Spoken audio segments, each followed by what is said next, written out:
Hello everyone, আমার YouTube ব্লগে আরেকটি ব্লগে সবাইকে স্বাগতম। তো দেখো, কালকে আমরা শর্টঘাটে গিয়েছিলাম। প্রথমেই গিয়েছিলাম সাগরডিঘির পাড়ে, কোচবিহার সাগরডিঘির পাড়ে।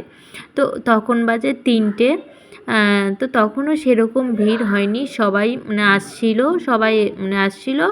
আর হচ্ছিল কিছু কিছু পুজো শুরু করে দিয়েছে, আর কিছু কিছু লোক আসছিল। আমরা একদম শুরুর টাইমে গিয়েছিলাম 3টের সময়, কারণ এর আগের বার যখন গিয়েছিলাম ওরা ওদের পুজোটা শেষ হয়ে গিয়েছিলো, ওরা রিটার্ন করছিলো, সেই জন্য অনেকটা দেরি হয়ে গেছে, সেই জন্য দেখতে পারিনি। আর সেই জন্যই আমরা এবার একদম আগে আগেই চলে গেছি। তো দেখো, এখানে পুজো শুরু করে দিয়েছে অলরেডি। তো আমরা গিয়েছিলাম তো 3টে নাগাদ। তো ভীষণই ভালো লাগলো। দেখো, কিছু কিছু জায়গা ফাঁকা আছে, আর ওরা কিন্তু তৈরি করছে, মানে পুজোটা শুরু করবে, মানে যোগাড়যন্ত্র করছে, বসাচ্ছে, ফুলও সাজাচ্ছে, তো শুরু করবে পুজোটা।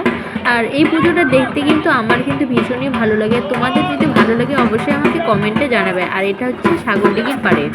তো সাগরডিঘির পাড়ে যখন গিয়েছিলাম তখন অতটাও ভিড় ছিল না। আমরা যখন আসার সময় যে ভিড়টা দেখেছিলাম তখনকার তুলনায়, তো শুরুতে যেহেতু গিয়েছিলাম তখন আসছিল সবাই, সেজন্য অতটাও ভিড় ছিল না। ওরা মানে ধীরে সুস্থে রেডি করছিল, আর কিছু কিছু আসছিল। আর ওখানে কিন্তু দেখো নাম্বার দেওয়া আছে, কার কোনটা ঘাট, এগুলো কিন্তু পুরো নাম্বার দেওয়া আছে। তো দেখো, আমরা ওখান থেকে বেরিয়ে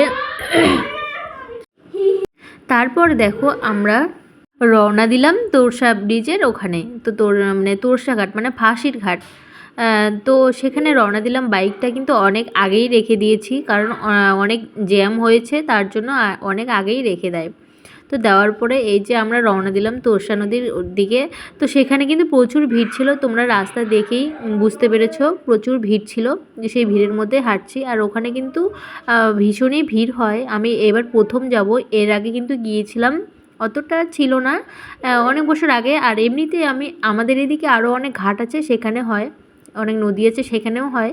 তো তোরসা নদীতে কিন্তু এবার আমি প্রথম গেলাম। তো দেখি সেখানে প্রচণ্ড ভিড়ে, যাওয়ার পথে কিন্তু প্রচণ্ড ভিড় ছিল। তো আর এই পুজোটা দেখতে কিন্তু আমার ভীষণই ভালো লাগে। আমরা যেহেতু বাঙালি, যেহেতু করি না, এটা অ্যাকচুয়ালি বাচ্চাদের মানত যে হয়, বাচ্চাদের অসুস্থতা, মানে যার যেরকম মনের কামনা বাসনা হয় বাচ্চাদের থেকে, সেজন্যই কিন্তু এই পুজোটা করা হয়।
তারপর দেখো, আমরা পুজো দেখতে দেখতে এখানে চলে এসেছি ওই পারে যাব বলে।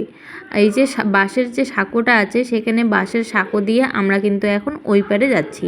ওই পারে কিন্তু আরও প্রচণ্ড ভিড়, তোমরা দেখতেই পেলে অনেকটা কিন্তু ভিড় জমে আছে। আর এই যে সাঁকো দিয়ে যাচ্ছি সেখানে কিন্তু প্রচুর ভিড় হয়েছে। তো এই দেখো, ভিড়টা একবার দেখো শুধু। এটা কিন্তু ফাঁসির ঘাটে যে তোরসা নদীটা আছে, সেই নদীটাতে প্রচুর ভিড় হয়। আর এইগুলো দেখতে কিন্তু আমার ভীষণই ভালো লাগে। দেখো, সবাই স্নান করছে, পুজো করছে। আর সিঁদুরটা দিতে পারতাম কিন্তু দিইনি, কারণ আমরা যেহেতু উপোস করিনি। আর এইগুলো করলে কিন্তু অনেক নিয়ম নিষ্ঠার সঙ্গে পুজোটা করতে হয়, তো সেই জন্য আর দেওয়া হয়নি, আমি আর দিইনি। ইচ্ছা ছিল কিন্তু দিইনি, কারণ উপবাস তো নেই, উপবাস থাকলে তাহলে দেওয়া যেত। তো তারপর দেখো, আমরা ওই পাড়ের দিকে রওনা দিচ্ছি। আর ভিড়টা দেখো একবার, প্রচুর ভিড় আছে। আবার ওই পাড়ে গিয়ে তোমাদের সঙ্গে সব কিছু শেয়ার করব।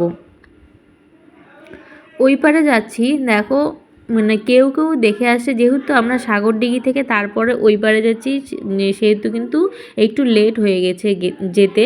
তো কোনো ব্যাপার না, টাইমটা একদম ঠিক টাইমে ছিল। তো ওই পারে গিয়েছি, দেখো যাওয়ার পর তোমাদের পুরো জায়গাটা শেয়ার করলাম। তো এই মাঝখানটা হচ্ছে চর নেমেছে, মানে বালি হয়েছে পুরোটা, আর মাঝখান থেকে ঘাট তৈরি হয়েছে। যারা যারা হয়তো ঘাট পায়নি সেজন্য এই পারে আসতে হয়েছে তাদের। আর এই পারে অনেকজনই এসেছে, পুরো ঘাটটাই কিন্তু ভর্তি হয়ে গেছে। তো দেখো ওই পার, এই পার আর ওই পার, দু পারের মধ্যে কিন্তু পুরোটা ভিড় হয়েছে। আর পাড়ের মধ্যে যে যাতায়াতের ব্যবস্থা করেছে সেগুলো কিন্তু ভীষণই ভালো করেছে, ভালো করেছে। আর প্রত্যেকটা জায়গায় কিন্তু পুলিশ ছিল এবং গার্ডও ছিল, ভীষণই ভালো লাগলো।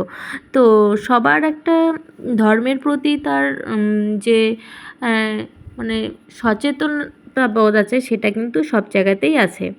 তো দেখো তারপর এই দেখো ভিড়টা দেখো, এটা তো পুরোটাই চর নেমেছে, চরের মধ্যেই সবাই পুজোটা দিচ্ছে। আর জায়গাটা কিন্তু ভীষণই সুন্দর লাগছে, আর এখানে ফটোশ্যুট করার মতো দারুণ। আর অনেকেই কিন্তু এখানে এসে ফটোশ্যুটও করে নিয়ে যায়। তো আমাদের যেহেতু সব সময় যাওয়া হয় না, সেহেতু আর করাও হয় না। তো যারা ফটোশ্যুট করে তারা কিন্তু অবশ্যই এখানেও আসে।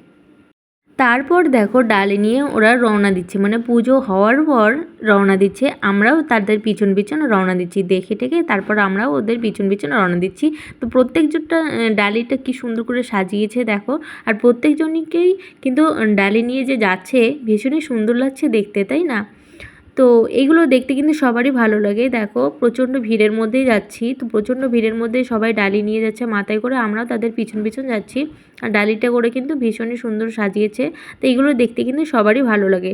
আর আমি বলছি যে সবারই ইচ্ছা থাকে, তো সেরকম কোনো ইচ্ছা নেই, এমনি যাই ভক্তি শ্রদ্ধা করি এটুকুই। আর এইগুলো পূজা করলে কিন্তু অনেক নিয়ম নিষ্ঠার সঙ্গে করতে হয়। তো আরেকটি ব্লগে দেখা হবে, সবাইকে ধন্যবাদ।